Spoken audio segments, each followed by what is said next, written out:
Masuk ke bab anestesi regional pada pasien panas. Kombinasi penyakit demam dan persalinan itu membutuhkan evaluasi yang cepat. Perubahan fisiologi ibu hamil bisa membuat sulit untuk menentukan etiologi dari demam. Prostaglandin adalah mediator yang baik untuk mengatasi demam pada permulaan persalinan. Uterus tidak memiliki sifat autoregulasi, sehingga vasodilatasi perifer, menggigil, dan hiperemi dari organ yang terinfeksi akan mengurangi perfusi ke uterus dan janin. Anestesi regional itu bisa mengubah perfusi uterus. Anestesi epidural untuk pembedahan termasuk pembedahan sesar menghasilkan efek hipotermi. Efek vasodilatasi akibat blokade simpatis itu menyebabkan redistribusi panas dari sentral ke perifer dan menyesuaikan dengan lingkungan sekitar. Sebaiknya pasien pada masa persalinan yang dilakukan analgesi neuraksial itu bisa mengalami kenaikan suhu. Pada tahun 1989, Fusi et al. Mengamati kaitan epidural analgesia pada ibu intrapartum dengan demam, memperlihatkan bahwa suhu vagina pada 18 ibu tersebut meningkat 1 derajat Celcius selama 7 jam, dan yang diberikan meperidin dan metoclopramid tetap konstan. Epidural bisa menyebabkan ketidakseimbangan antara panas yang diproduksi dan pengeluaran panas. Kamen et al. Pada tahun 1991 melakukan penelitian pada 53 parturien dengan mengukur suhu membrana timpani dan oral yang dilakukan analgesi epidural dan nalbupin. Parturien dibagi dalam 3 kelompok. Kelompok pertama epidural dengan bupivakain, kelompok kedua epidural dengan bupivakain dan fentanyl, dan kelompok ketiga nalbupin intravena. Pada 4 jam pertama, kelompok epidural itu tidak mempengaruhi suhu ibu, dan pada 5 jam selanjutnya, suhu membrana timpani rata-rata kelompok epidural secara signifikan lebih tinggi dari kelompok nalbupin intravena. Peneliti lain mendapatkan kenaikan suhu pada epidural analgesia persalinan terjadi sesudah 4-5 jam. Kenaikannya sekitar 0,1 derajat Celcius per jam. Goetzel et al. Pada tahun 2007 melakukan penelitian pada parturien yang demam dan yang tidak demam. Dilakukan pengukuran suhu yang hasilnya itu memperlihatkan bahwa terjadi kenaikan sesudah 4 jam epidural analgesia. Mekanisme yang menghasilkan hipertermi pada ibu dengan epidural analgesia pada saat persalinan itu belum jelas. Kemungkinan terdapat 3 faktor penyebabnya, faktor termoregulator, efek opioid sistemik pada pasien yang tidak dilakukan epidural analgesia, dan faktor keradangan. Faktor termoregulator memainkan peran untuk penyesuaian dengan suhu lingkungan, menghilangkan panas, dan meningkatkan produksi panas. Epidural bisa merusak mekanisme menghilangkan panas. Penurunan keringat, berkurangnya hiperventilasi akibat nyeri persalinan akibat epidural analgesia adalah predisposisi untuk pireksia. Penurunan ventilasi akan meningkatkan energi yang diwujudkan dengan kenaikan suhu pada wanita dengan persalinan. Tinggi kejadian menggigil pada epidural analgesia itu akan mempengaruhi terjadinya demam. Terkadang menggigil, berkeringat pada persalinan tidak mempengaruhi termoregulator, sehingga tidak jelas menggigil merupakan penyebab dari kenaikan suhu ibu bersalin. Opioid sistemik yang diberikan pada wanita tanpa epidural analgesia itu bisa menekan demam.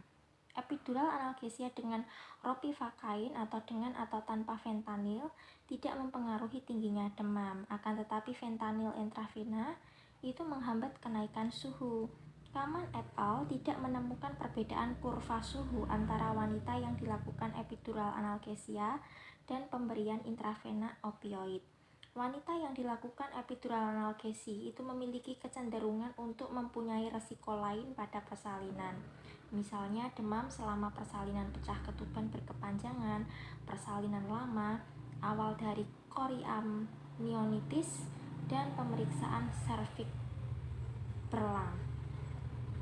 Persalinan lama yang menggunakan epidural analgesia, panas yang terjadi itu tidak mencapai keadaan yang menyebabkan terjadinya cedera neurologis dari neonatus. Jika ibu terjadi demam, upaya untuk menurunkan suhu ibu dan mengidentifikasi dan mengobati infeksi maternal dianggap hal penting. Infeksi sistem saraf pusat itu memiliki kaitan dengan epidural, spinal, dan CSE mengakibatkan cacat permanen. Nah, adanya tanda-tanda infeksi sistemik, antibiotika itu harus diberikan sebelum melanjutkan tindakan epidural analgesia. Kebanyakan infeksi epidural muncul akibat trauma, pembedahan dan penyebaran hematogen bukan karena anestesi regional. CSE dilakukan dengan kondisi yang semuanya prasyarat terpenuhi.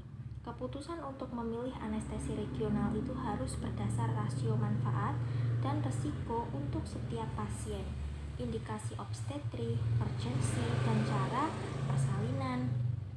Anestesi regional direkomendasikan pada pasien demam dengan penyakit lokal sesudah diberikan antibiotik. Bahaya dari pemberian anestesi regional pada pasien dengan panas menyebarnya penyebab infeksi ke susunan saraf pusat dan akan menyebabkan cacat permanen. Penyulit yang bisa terjadi adalah meningitis atau epidural abscess. Spinal, epidural atau CSEA adalah pilihan untuk ibu dengan infeksi. Masuk ke bab anestesi umum. Parturien dengan lebih mungkin untuk dilakukan anestesi umum pada keadaan darurat daripada pasien tanpa demam untuk menghindari anestesi regional atau komplikasi janin yang memerlukan respon segera. Evaluasi preoperatif yang dilakukan termasuk penyebab demam dan lamanya. Infeksi saluran nafas atas pada pasien demam akan meningkatkan sekresi oropharyngeal dan bronkial dan akan menyebabkan iritasi dari jalan nafas.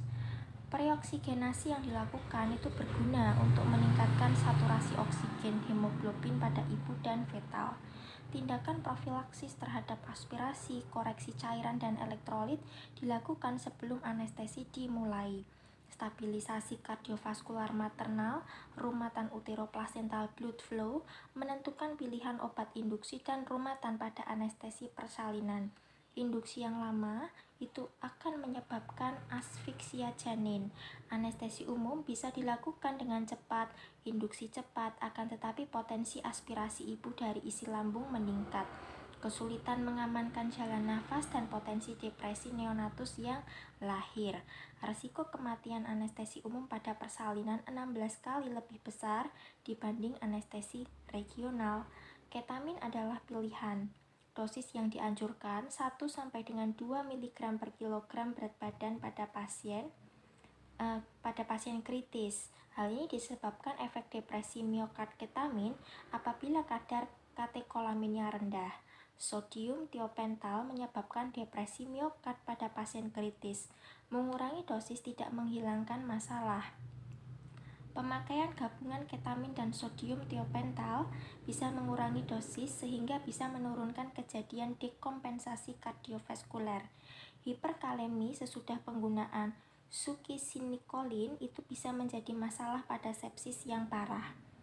Pretreatment dengan agen non-depolarisasi bisa menurunkan pelepasan, akan tetapi tidak akan menghilangkan pelepasan kalium. Beberapa antibiotika berinteraksi dengan obat relaksan otot. Efek relaksan itu akan memendek.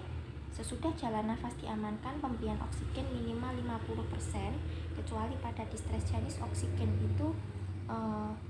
harus diberikan 100%. Baik, bisa ditarik kesimpulan. Jadi kita harus mengantisipasi masalah pasien demam dengan gawat janin yang segera dilakukan persalinan. Apakah anestesi umum itu bermanfaat ibu atau janin? Dan apakah potensi ibu lebih baik daripada janinnya?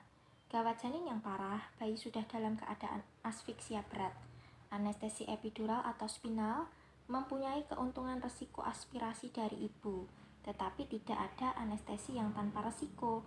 Pilihan anestesi untuk bedah sesar tergantung pada indikasi operasi, tingkat urgensinya, keinginan pasien, dan keterampilan dari anestesinya. Pilihan anestesi regional atau umum itu cenderung pada anestesi regional jika keadaan pasien dan waktu mengizinkan.